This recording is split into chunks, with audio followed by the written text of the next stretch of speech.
प्रिय दर्शकों, स्वागत है आपका आज के इस वीडियो में। दर्शकों, कर्म और भाग्य के बीच संघर्ष का प्रश्न सदियों से मानव जीवन के केंद्र में रहा है। यह एक ऐसा सवाल है जो अक्सर लोगों के मन में उठता रहता है। जीवन में सफलता, असफलता, सुख और दुख का कारण क्या है?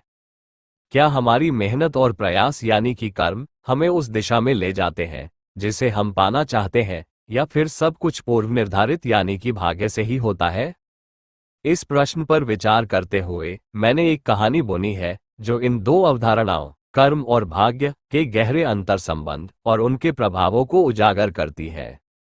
आप ध्यान से इस कहानी को देखें, सुने और समझें, तथा वीडियो को अपना प्यार दिखाते हुए लाइक, शेयर और चैनल को सब्सक्राइब भी कर लें। एक समय की बात है, एक छोटे से गांव में एक युवक रहता था जिसका नाम अर्जुन था। अर्जुन का जीवन बहुत ही साधारण था, लेकिन उसके मन में एक बड़ा सपना पल रहा था। वह महान योद्धा बनना चाहता था। बचपन से ही उसने अपने पिता और दादा से युद्ध कला के किस्से सुने थे जो महाभारत के समय के थे, लेकिन गांव में साधन सीमित थे और युद्ध विद्या सिखाने के लिए कोई योग्य गुरु भी नहीं था। अर्जुन के परिवार की आर्थिक स्थिति भी ठीक नहीं थी। खेतों में काम करने के बाद जो थोड़ा बहुत पैसा अर्जुन और उसके परिवार के पास बचता, वह रोजमर्रा की जरूरतों पर खर्च हो जाता। बावजूद इसके अर्जुन के मन में अटल विश्वास था कि अगर वह कड़ी मेहनत करेगा तो एक दिन उसका सपना अवश्य पूरा होगा।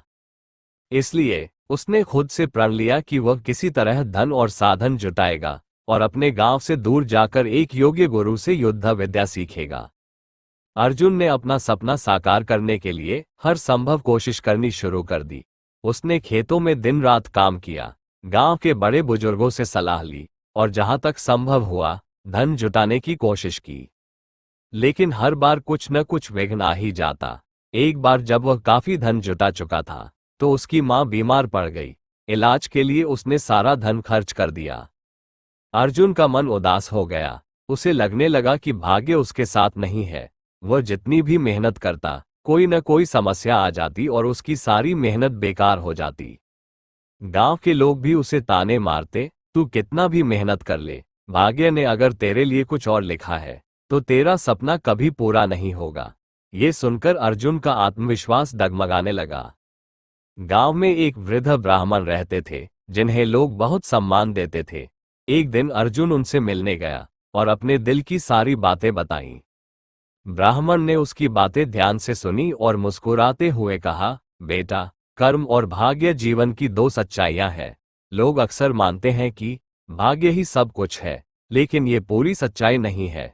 भाग्य एक निश्चित परिस्थिति है जो हमारे कर्मों का परिणाम होता है। अगर तुम निरंतर प्रयास करते रहोगे तो भाग्य तुम्हारे सामने झुकेगा। ये सुनकर अर्जुन के मन में फिर से आशा की किरण जगी। उसने ठान लिया कि वह अपनी मेहनत नहीं छोड़ेगा, चाहे कितनी भी कठिनाइयां आए। अर्जुन ने अपनी मेहनत को दोगुनी गति से जारी रखा। इस बार उसने मेहनत के साथ साथ धैर्य और संयम को भी अपना साथी बना लिया। एक दिन गांव में एक प्रसिद्ध योद्धा आया जो राज्य के महाराज के दरबार का प्रमुख योद्धा था। उसने अर्जुन के बारे में सुना और उसकी कड़ी मेहनत और संकल्प से प्रभावित हुआ। उसने अर्जुन से कहा, तुम्हारे जैसे युवा इस देश की धरोहर हो। अगर तुम वाकई योद्धा बनना चाहते हो तो मेरे साथ चलो। मैं तुम्हें महाराज के दरबार में लेकर चलूंगा जहां तुम अपना प्रशिक्षण पूरा कर सकते हो। अर्जुन की मेहनत और संकल्प ने उसे आखिरकार वह मौका दिया जिसकी वह वर्षों से प्रतीक्षा कर रहा था। उसने उस योद्धा का साथ पकड़ा और राजदरबार में पहुंच गया। वहां उसे देश के सबसे बड़े गुरुओं से शिक्षा प्राप्त करने का अवसर मिला। महाराज के दरबार में अर्जुन को अपनी योग्यता साबित करने के लिए कई चुनौतियों का सामना करना पड़ा। एक बार उसे एक बड़ी युद्ध परीक्षा में भाग लेने का मौका मिला। वहां उसे ऐसे योद्धाओं से मुकाबला करना था जो उससे कहीं अधिक अनुभवी और बलशाली थे, लेकिन अर्जुन ने हार नहीं मानी। उसने वर्षों की अपनी मेहनत और शिक्षा का पूरा उपयोग किया और उस युद्ध परीक्षा में जीत हासिल की। महाराज ने उसकी वीरता और संकल्प की सराहना की और उसे दरबार का प्रमुख योद्धा नियुक्त किया। अब अर्जुन का नाम पूरे राज्य में फैल चुका था। लोग उसे उदाहरण के रूप में देखते थे कि कैसे मेहनत और समर्पण से भाग्य को भी बदला जा सकता है। अर्जुन की कहानी ने गांव और राज्य के लोगों को एक महत्वपूर्ण संदेश दिया। लोग अब ये समझने लगे थे कि कर्म और भाग्य का गहरा संबंध है। भाग्य जीवन की परिस्थितियों का एक पहलू हो सकता है, लेकिन हमारे कर्म ही उन परिस्थितियों को बदलने की शक्ति रखते हैं। अगर हम अपने कर्मों में दृढ़ रहते हैं और अपने लक्ष्यों के प्रति सच्चे होते हैं, तो भाग्य भी हमारे साथ होता है। अर्जुन की तरह हर व्यक्ति के जीवन में कठिनाइयां और बाधाएं आती हैं, लेकिन मेहनत, धैर्य और समर्पण से हम उन बाधाओं को पार कर सकते हैं। अर्जुन का जीवन इस बात का प्रतीक था कि कर्म और भाग्य दोनों ही हमारे जीवन में महत्वपूर्ण भूमिका निभाते हैं, लेकिन अगर हमें किसी एक को चुनना हो, तो कर्म का चुनाव हमेशा श्रेष्ठ होता है।